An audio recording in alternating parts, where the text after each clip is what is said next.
GM workers will find out more details today about a deal to save 300 jobs at the Oshawa plant. The $170 million investment marks a small victory for some workers. The vast majority of jobs are still being cut. And that's raising questions about the impact this will have on the Canadian economy and the city itself. Joining me now is Vice President of International and Fiscal Issues at the Business Council of Canada, Brian Kingston. Brian, thanks so much for being here today. Let's jump right in. The investment from GM means the plant in Oshawa will employ 300 people. Now, the factory currently employs 2,600. That means they're not even saving a quarter of the jobs. As far as the economy goes, what are your thoughts on this? Yeah, this is really important and encouraging for the Canadian economy. The $170 million investment, what it does is it makes sure that Oshawa remains in the North American auto supply chain. This parts facility has the potential to grow over the next 10 years as they win new mandates. And importantly, they're also creating an autonomous vehicle test track. As we know, cars are now essentially becoming iPhones on wheels.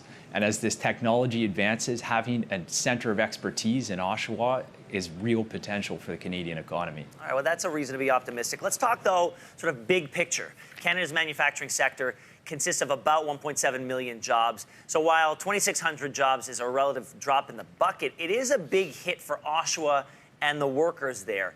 Is this something that the city can overcome?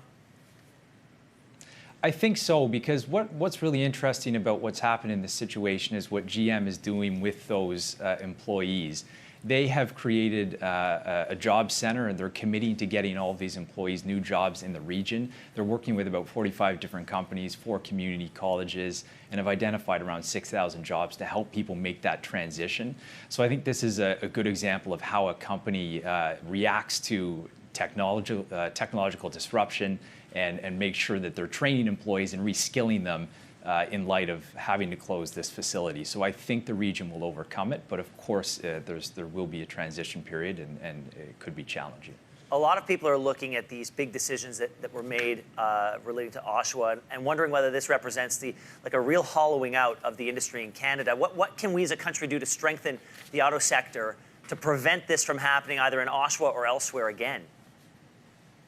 Yeah, it's a great question. There are a couple of things. I mean, first and foremost, our manufacturing sector is totally integrated into North America. And over the past couple of years, because of the NAFTA negotiations, there's been a great deal of uncertainty, and that's been a bit of a drag on investment in Canada. So right away, if we can get this NAFTA uncertainty behind us, get the USMCA agreement through, approved in Congress, that would be very helpful to the Canadian economy. Secondly, we just need to be conscious of the competitiveness of the Canadian economy. The U.S. is doing everything it can to win investment and pull jobs back into America. We have to be ready to respond to that and do everything possible to keep manufacturing jobs in Canada. Brian Kingston, thanks so much for your input today. Thank you.